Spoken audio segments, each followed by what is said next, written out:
Bwana we, picha yetu inaanzia hapa katika shule kubwa ya vijana ambao tayari wao wamebalehe, lakini hali ya hewa inakuja inabadilika hapa na upepo unakuwa mkali, lakini juu ya anga inaonekana kitabu kimoja kinadondoka kutoka juu ya mbingu, yani kitabu hiki cha miujiza. Na bwana mdogo alipokikamata, hali ya hewa hapa mvua ikamwagika nyingi na wanafunzi wakawa wanajiokota okota bwana kurudi zao madarasani. Lakini hapa mbele mchizi anakuta mwana mmoja akimwonea mtu, lakini bibie aliingilia ugomvi ule kati, na mwana kutaka ujiko akashobokea dundo bwana. Mchizi alimwambia usishobokee dundo, akamkata panchi moja na mchizi akakata moto pale pale.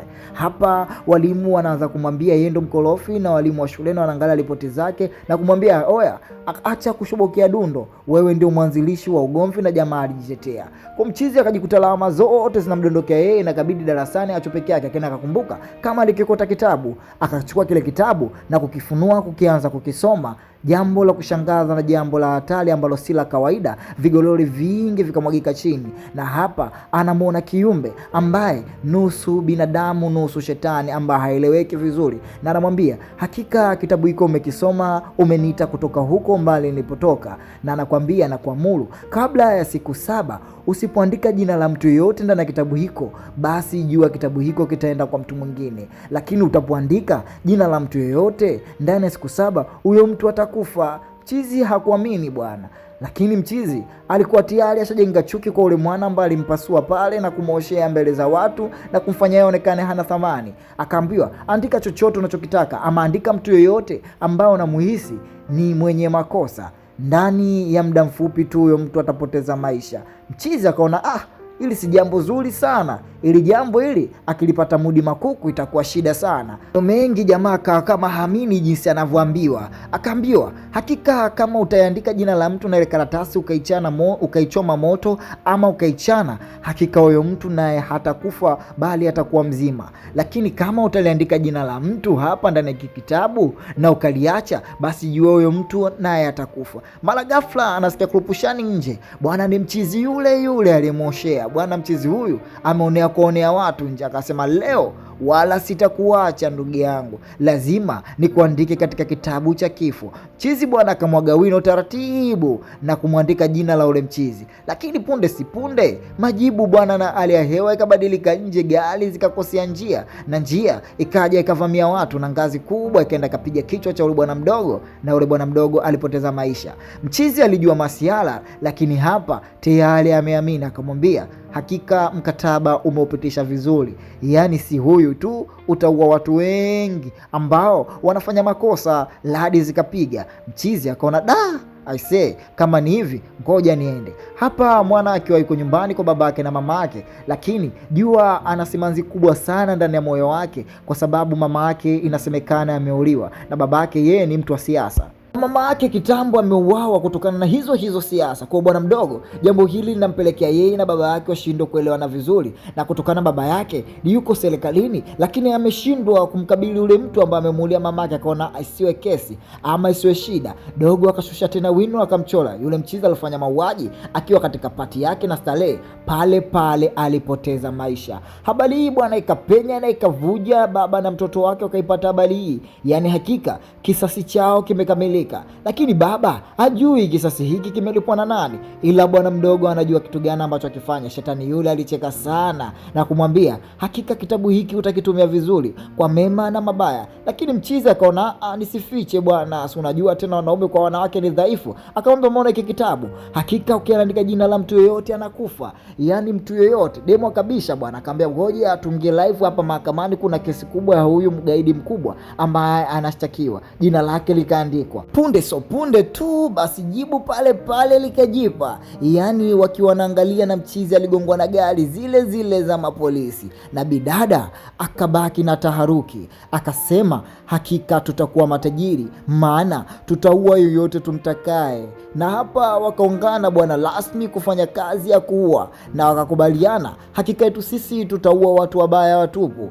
Na taarifa zikaanza kuenea, watu wengi wakapoteza maisha kwa sababu hawa majamaa waliua vibaya. Yani kila mtu ambaye alikuwa mbaya basi waliandika jina lake katika kitabu kile na akapoteza maisha. Na kwa wao ilikuwa kama furaha, na kwa wao ilikuwa amani, maana walijua wanasaidia nchi. Na hapa wakajipa jina la Killer, yani Killer akaua watu wabaya tupu. Na maana jamaa akawa trendi sana katika vyombo vya habari, TikTok, Instagram, Facebook, kote jamaa amechakaza. YouTube watu wote wanamzungumzia yeye, yani umchizi na ubibio wakawa sio poa. Yani kile kitabu walikitumia vibaya na vizuri kupoteza watu wote ambao kwa macho yao waliamini ni watu wabaya. Lakini bwana, kwa nchi na watu ni vitu viwili tofauti, maana nchi inaongozwa na serikali, ila watu bwana walipenda ile kazi ambayo madogo wanaifanya, lakini serikali wakawachukulia kama wauaji ambao wamejitia dhamana au wamejipa nguvu ya wao kuendelea kuua.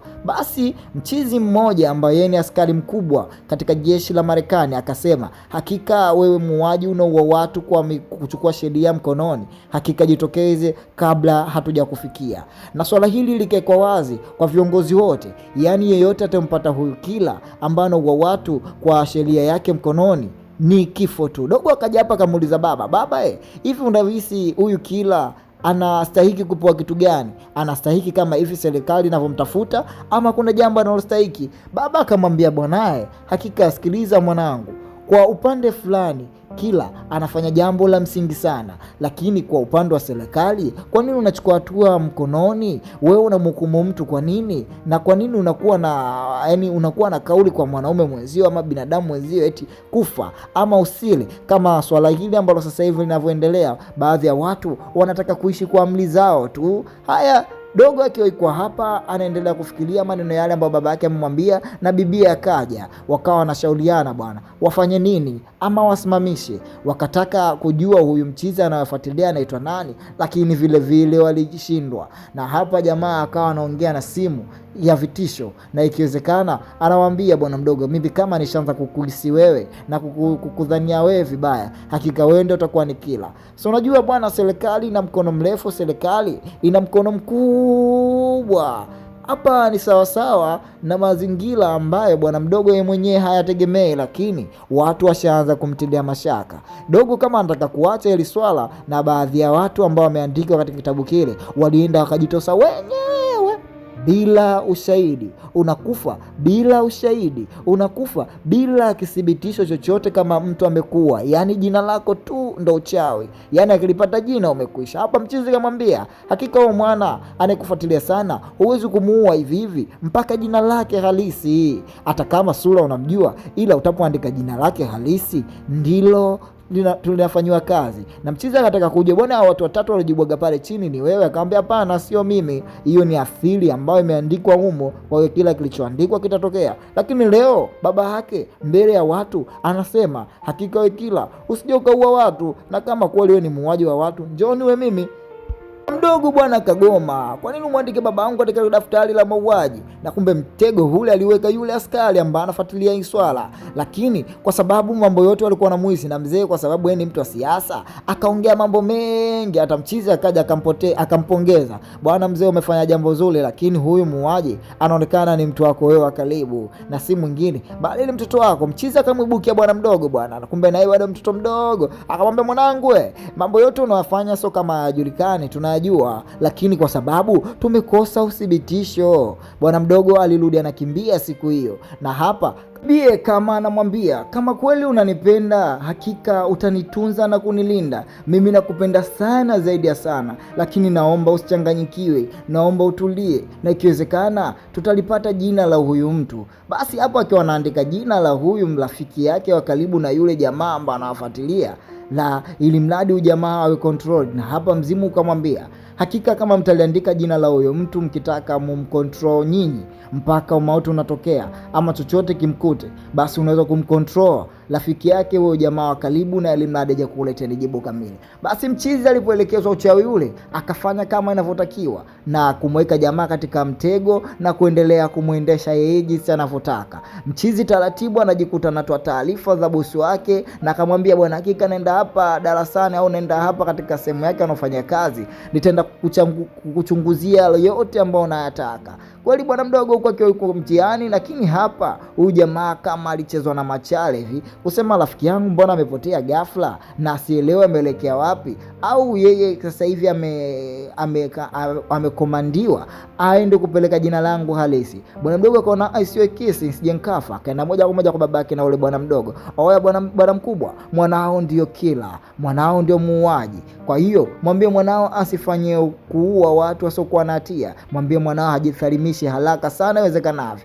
Baba baada ya kuambua vile walikuja hapa wakashangaa, lakini askari anashindwa kumkamata bwana mdogo kwa sababu hana uthibitisho vizuri. Na hata mwana alipokuja huku alikuta karatasi moja haipo yenye jina la huyu jamaa. Na hapa huyu mchizi baada ya kuangalia na muda wake wa mauti ukafika na akapoteza maisha. Lakini sasa bibie ile karatasi kumbe ya katikati pale alichana yeye. Bibie anakuja hapa anamwambia, bwana karatasi nilichana mimi, na hiki kitabu kwa sasa hivi ninacho mimi, na kitabu hiko nimeandika jina langu, nimeandika jina lako kwa uthibitisho na jina la baba yako. Kama utashindwa kunikabidhi mimi kila kitu kinachotakiwa, basi ile karatasi mimi ninayo, na ile karatasi itafanya tufe ama itafanya baba yako aondoke. Demu kama ameingiwa na tamaa hivi, kama ameingiwa na shetani. Lakini mchizi hapa alipotaka kukutana naye jamaa alimweka chini ya ulinzi, na jamaa akamwambia, hakika usinipige mimi, nimetumwa nipeleke kitabu, la sivyo karatasi ama mimi mwenyewe nitakufa, babangu atakufa.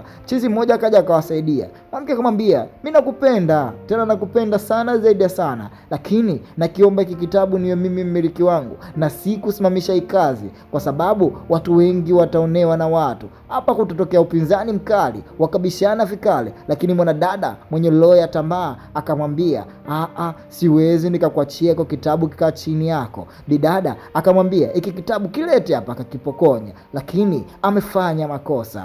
Bidada amechukua peni na akamwaga wino na kutia mkataba na sign bwana, na pale pale umauti wao ukatokea, wakadondokea ndani ya maji. Lakini mchizi anakuja kukumbuka hapa, anakuja kurupuka, yupo katika koma, yana amelalia kitanda, na magazeti yote yanamuongelea yeye eti kama yeye ndio muuaji, lakini muuaji huyu hana ushahidi unaotakiwa. Dokta hapa na yeye anaonekana kama akimpima bwana mdogo na kupata taarifa nyingi, lakini inasemekana ile karatasi moja ambayo bibie alitaka pale kusaini kifo cha huyu bwana mdogo iliingia ndani ya moto, na baadhi ya karatasi nyingine ziliingia ndani ya maji, na yule daktari ambaye aliandikwa pale kusainiwa kufa, yeye kitabu chake hakikufanikiwa. Kwa hiyo bwana mdogo yeye amepona, na hapa anaonekana anaokolewa, na anemokuwa si mwingine bali ni yule mzee mmoja ambaye ni baba yake mzazi. Kwa hiyo baba mzazi kama anajua mwanae kitu gani anachokifanya, akachukua kile kitabu na kumrudisha tena mwanae kifuani,